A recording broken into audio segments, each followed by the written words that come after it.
الحمد لله رب العالمين والصلاة والسلام على أول الأنبياء وخاتم النبيين وعلى آله الطيبين الطاهرين المطهرين وأصحابه الراشدين الهادين المهتدين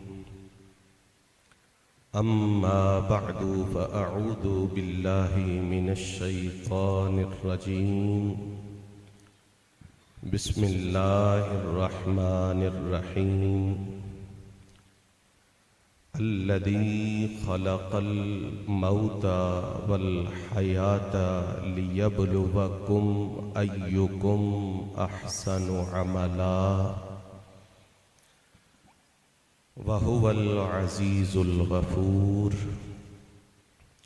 صدق الله مولانا العظيم إن الله وملائكته يصلون على النبي يا أيها الذين آمنوا صلوا عليه وسلموا تسليما درود پاک بآواز بلند اللہم صلی علی محمد وعلی آل محمد وبارک وسلم اللہم صلی علی محمد وعلی آل محمد وبارک وسلم اللہم صلی علی محمد وعلی آل محمد وبارک وسلم نہایت ہی عزت و تکریم کے لائق سادات کرام مشائخ اعظام علماء گرامی قدر ارباب محبت و عقیدت و نسبت بلا شبہ میری آپ کی یہاں حاضر ہونے والے ہر شخص اور ہر شخصیت کی سعادت ہے کہ ہم اپنے مشائخ اولاد حسنین کریمین طیبین طاہرین اولاد سرکار غوث اعظم رضی اللہ تعالی عنہم اجمعین کے زیر سایہ اس مجلس میں حاضر ہیں، اور بلا شبہ ہم گولڑا شریف میں اس مجلس میں حاضر ہیں تو بھی ان کا سایہ کرم ہمارے سروں اور ہمارے دلوں پہ ہے۔ جب ہم جسمانی طور پر ظاہری طور پر یہاں حاضر نہیں ہوتے، ان لمحات میں بھی ان کا سایہ، ان کا سائباں ہمارے سروں اور ہمارے دلوں پر موجود ہوتا ہے۔ آج کی یہ مجلس شریف حضرت بڑی مائی صاحبہ رحمت اللہ تعالی علیہا اور حضور مہر جی سرکار رحمت اللہ تعالی علیہ کے ختم پاک کی مجلس ہے۔ بحمدہ تعالی یہ وہ گھرانہ ہے، آل محمد کا یہ وہ آستانہ ہے کہ جہاں اہتمام اور انصرام حوادث کے بعد نہیں ہوتا بلکہ پہلے ہوتا ہے۔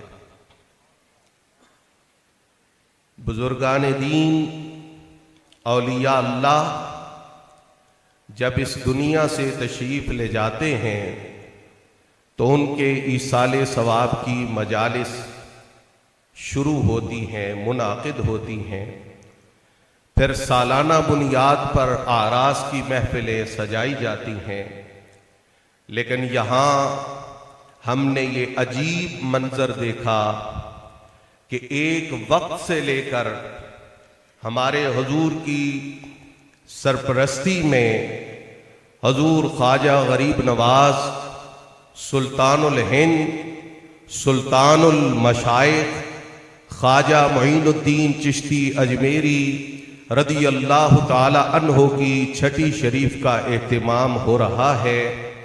یہ اہتمام پہلے سے ہو رہا ہے، اور جب بڑی مائی صاحبہ رحمت اللہ تعالی علیہا کا وصال ہوتا ہے تو عین یہی چھٹی شریف کا دن آتا ہے۔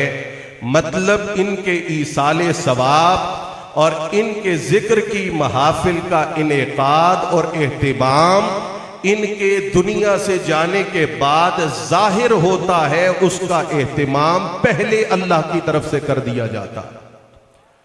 اور اب مائی صاحبہ کی یاد اور آپ کے ایصال ثواب اور آپ کے درجات کی بلندی کی دعا وہ سالانہ عرس کی بنیاد پر تو ہوگی، لیکن حضور خواجہ غریب نواز کی نسبت سے ہر ماہ کی چھٹی شریف جہاں وہ محفل حضور والی اجمیر کی بارگاہ میں ہدیہ عقیدت ہوگی، وہاں بڑی مائی صاحبہ کی بارگاہ میں بھی وہ مجلس ہدیہ عقیدت کی صورت میں منعقد ہوگی۔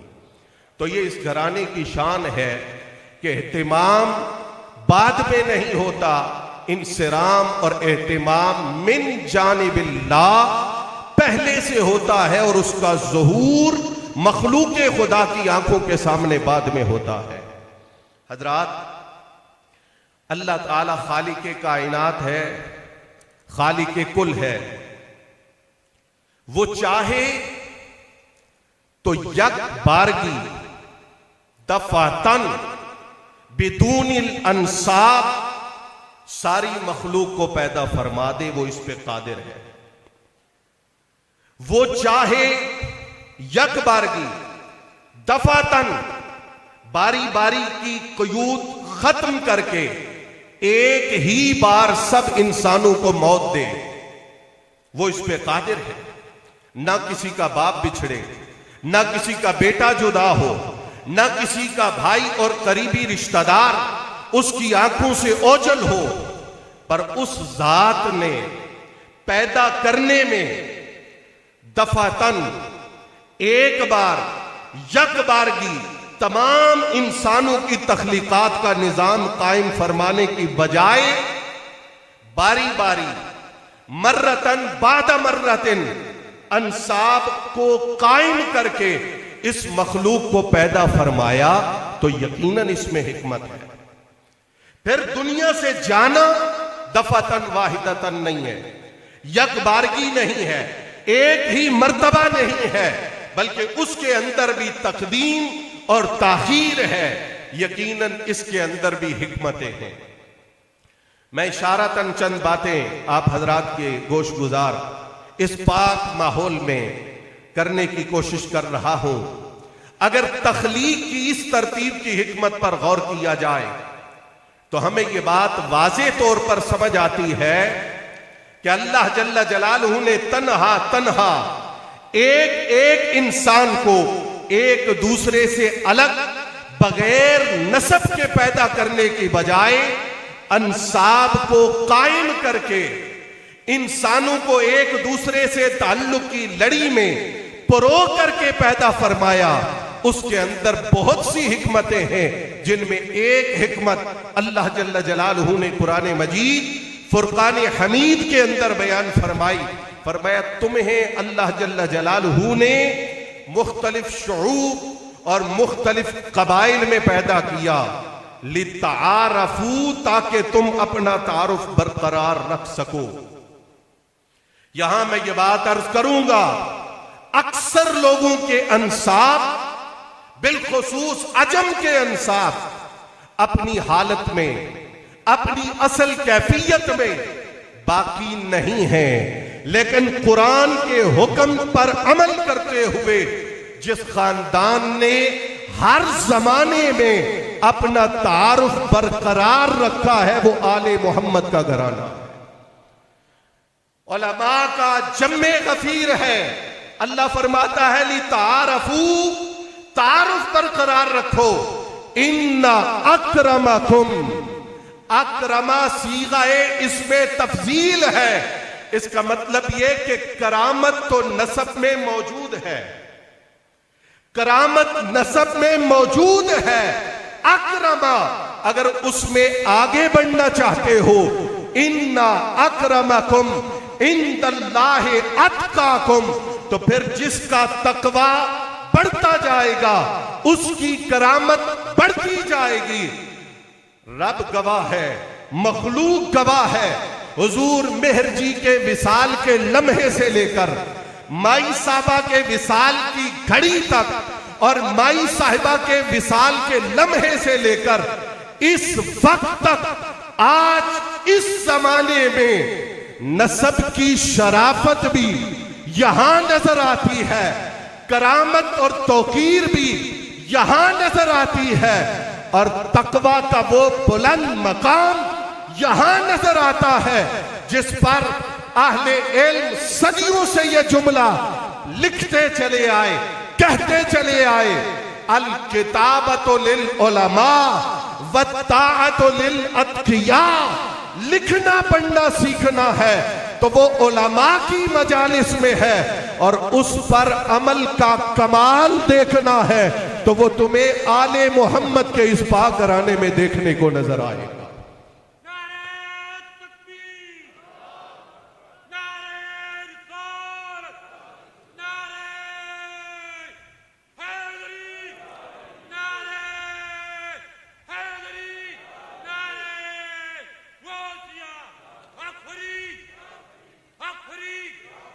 موت کے اندر دفعتاً یک بارگی کا اہتمام نہیں ہے، باری باری ہر کوئی جاتا ہے۔ اللہ کریم نے اس حکمت کو واضح کرتے ہوئے ارشاد فرمایا، الذی خلق الموت والحیات لیبلوکم۔ اللہ تعالیٰ نے موت و حیات کو پیدا کر کے مخصوص ترتیب پر اس لیے رکھا ہے لیبلوکم، تاکہ وہ تمہیں آزمائے۔ اب یہاں ایک سوال ہے، آزمائش کی ضرورت وہاں ہوتی ہے جہاں معلوم نہ ہو کہ یہ شخص آزمائش میں پورا اترے گا یا پورا نہیں اترے گا۔ اللہ اعلم العالمین ہے، وہ جانتا ہے کہ میرے بندوں کے مستقبل کے احوال کیا ہوں گے۔ پھر لیبلوکم کا معنی اور مطلب کیا ہوگا؟ مفسرین نے ذکر کیا، اس کا مطلب یہ ہے کہ وہ کائنات پہ اپنے بندوں کا اختبار اور آزمائش کرنے کے بعد ان کی کیفیات کو ظاہر کرے کہ اس ابتلا کی گھڑی میں ڈگمگاتا کون ہے، اس ابتلا کی گھڑی میں تسلسل کس کے پاؤں میں آتا ہے، اور اس ابتلا کی گھڑی میں پے کرے استقامت اور پے کرے صبر و رضا کون بن کے رہتا ہے۔ تمہارے لیے یہ سبق ہے، ایکم احسن عملا۔ اب یہاں ایک لطیف بات ہے جو آپ کی خدمت میں عرض کرنا چاہوں گا۔ ہم کوتاہ نظر لوگ ہیں، اس لیے ہمیں حیرت بھی ہوتی ہے کہ اتنے بڑے صدمے اور اتنا بڑا صبر، ہمیں حیرت ہوتی ہے کیوں؟ ہم کوتاہ بین لوگ ہیں، لیکن دراصل ان کا یہ صبر و استقامت موجب حیرت نہیں، اس کی وجہ ہے، اس کا سبب ہے۔ اس لیے اللہ فرماتا ہے لیبلوکم، لیبلوا کا مادہ اشتقاق بلا ہے، ہماری نظر صرف بلا تک رہتی ہے۔ اللہ فرماتا ہے بات یہاں مکمل نہیں ہوتی، ایکم احسن عملا۔ تم بلا تک دیکھتے ہو، یہ بلا سے آگے حسن تک دیکھتے ہیں۔ ہم کہتے کرب و بلا، کربلا کو کرب و بلا کہتے ہیں۔ کوئی کرب تک اپنی سوچ مکمل کر لیتا ہے، کسی کو بلا نظر آتی ہے، پر جو کرب اور بلا کو حسن میں تبدیل کر دے وہ یا حسن ہے یا حسین ہے یا آج گولڑا شریف میں بسنے والے ان کے یہ جانشین ہیں جنہوں نے لوگوں کی حیرت کا جواب اپنے عمل سے یوں دیا ہے. تم اس لیے حیرت میں مبتلا ہوتے ہو، تم آل محمد کو اپنے اوپر قیاس کرتے ہو، پر یہ تم جیسے نہیں ہیں. ان کے یہ لمحات جب بسر ہوتے ہیں تو ان کی نظر، یہ لفظ میرے آپ کے دلوں میں محفوظ ہونے چاہیے، ان کی نظر اپنے غم کی شدت پر نہیں ہوتی، اپنے نانا کی امت کی امامت پر ہوتی ہے. یہ غم کی شدت سے نڈھال ہو کر گرتے نہیں ہیں، یہ فریضہ امامت ادا کرتے ہوئے غم کی حالت میں گرنے والوں کو سہارا دینے والے ہیں. فرمایا ایکم احسن عملا، بلا سے آگے حسن ہے، پر تم نہیں دیکھتے، یہ دیکھتے ہیں. میں نے حضرت شیخ صاحب سے یہ عرض کیا حضور مہر جی کے وصال کے دوسرے تیسرے دن، میں نے کہا ہم آپ بھی عرصے سے بیان کرتے چلے آئے ہیں کہ حضرت سیدنا علی اکبر علیہ السلام ہوں یا حضرت علی اصغر علیہ السلام ہوں، ان کے مبارک جسد اپنے ہاتھوں پہ اٹھانا اور راضی پر رضائے الہی رہنا یہ عقلاً سمجھ نہیں آتا. پر جب ہم اس بات اور اس پہلو پر غور کرتے ہیں کہ سامنے سیدہ آمنہ کے لال کی جلوہ گری ہے، سامنے سیدہ زہرا کے بابا جان تسلی اور حوصلہ کے لیے موجود ہیں، تو پھر یہ عقدہ کھلتا ہے کہ یہ صبر و رضا کے مراتب کیسے طے ہوئے. یہ فقط ہم جیسے یا عام انسانوں جیسے انسان نہیں ہے. ہماری آنکھ وہ نہیں دیکھتی جو ان کی آنکھیں دیکھتی ہیں. ہماری آنکھ کرب دیکھتی ہے، بلا دیکھتی ہے، پر ان کی نظر بلا سے آگے حسن کا نظارہ کرتی ہے. یہاں مفسرین نے لکھا کہا وہ حسن کیسے ہوتا ہے؟ یہ لطیف بات ہے. کہا حسن اس لیے ہوتا ہے کہ بلا کے آگے انعام ہوتا ہے، بلا پر انعام مرتب ہوتا ہے، بلا پر انعام مرتب ہوتا ہے، بلا سے آگے حسن ہوتا ہے. یہ ایک پہلو ہے جو مفسرین نے ذکر کیا، لیکن قرآن کی ایک دوسری آیت ہے جو ہمیں بتاتی ہے کہ یہ وہ مقدس ہستیاں ہیں جن کی نظر فقط بدلہ اور عوض پر بھی نہیں ہوتی، بلکہ ان کی نظر اس سے آگے ہوتی ہے.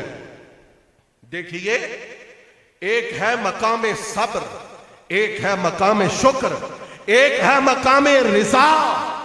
یہ صبر کے مقام پہ بھی فائز، اس سے آگے شکر کے مقام پہ فائز، اور اس سے آگے رضا کے مقام پر فائز ہیں. اللہ فرماتا ہے لِيُبْلِيَ الْمُؤْمِنِينَ مِنْهُ بَلَاءً حَسَنًا. یہ بلا حسین کیسے بنتی ہے؟ اللہ فرماتا ہے منہو پہ غور کرو. جب آتی اس کی طرف سے ہے تو جو اس کی محبت میں مستغرق ہوتے ہیں وہ بلا آنے کے بعد اپنی حالت کو سنبھالتے اور سنبھلتے نہیں ہیں، بلکہ وہ بلا کے آنے سے پہلے یہ نعرہ مستانہ بلند کر رہے ہوتے ہیں، نہ شود نصیب دشمن کہ شود ہلاک تیغت، سر دوستاں سلامت کہ تو خنجر آزمائی. وہ معاملہ، وہ مصیبت، وہ آزمائش بعد میں آتی ہے، اور یہ اپنے محبوب کی محبت میں پہلے اپنے سینے حاضر کیے ہوئے ہوتے ہیں. جب وہ بلا آن پہنچتی ہے تو یہ اس کا اس انداز میں استقبال کر رہے ہوتے ہیں کہ آسمان کے فرشتے اور ملائک ان کی استقامت، ان کے صبر اور ان کی کرامت پر رش کرتے ہوئے اس حقیقت کا اعتراف کرتے ہیں انی اعلم ما لا تعلمون. اے فرشتو، نہ میں نے تمہارے درمیان نسب قائم کیا، نہ نسب کی آزمائش میں ڈال کر تمہیں آزمایا۔ دیکھو میرے بندے، جن کو میں نے نسب بھی دیا، اعلیٰ نسب، پیارا نسب، عالی نسب دیا، پھر اس نسب کی آزمائش سے گزارا، پھر وہ تصویر صبر اور تصویر استقامت بن کر اپنے رب کی محبت میں سچائی کی اس حقیقت کو واضح کر رہے ہیں، جس کے نتیجہ میں گولڑا مقدسہ کی سرزمین میں بھی مہر جی کی یاد کی محفل سجی ہے، اور حدیث مصطفیٰ کے مطابق آسمانوں سے اوپر والی مخلوق ان کی محبت میں اپنے شان اور کیفیت کی مجلس میں اظہار محبت فرما رہے ہیں۔ حضرات، دو باتیں اختتامی طور پر آپ حضرات کی خدمت میں عرض کرنا چاہوں گا۔ ایک بات تو یہ کہ حضور کا اسوہ مقدسہ آپ سامنے رکھیں، والدین کا بچھڑنا یہ بھی حضور کے اسوہ میں ہے، اولاد کا بچھڑنا یہ بھی حضور کے اسوہ میں ہے، اعمام کا بچھڑنا یہ بھی حضور کے اسوہ مبارکہ کے اندر ہے۔ آج اس وقت جس کا اسوہ حسنہ سے جتنا قرب ہے، اس کا اتنا صاحب اسوہ حسنہ سے قرب ہے۔ یہاں پر والدین کریمین کی آزمائش بھی دیکھی گئی، اعمام کی آزمائش بھی دیکھی گئی، اور خوبصورت لاڈلی اولاد کی آزمائش بھی دیکھی گئی، پر اس کے ساتھ ساتھ لَقَدْ كَانَ لَكُمْ فِي رَسُولِ اللَّهِ اسوۃ حسنہ پر عمل کی کامل تصویر بھی اس مقدس آستان اور اس مقدس ذات کے اندر دیکھی گئی۔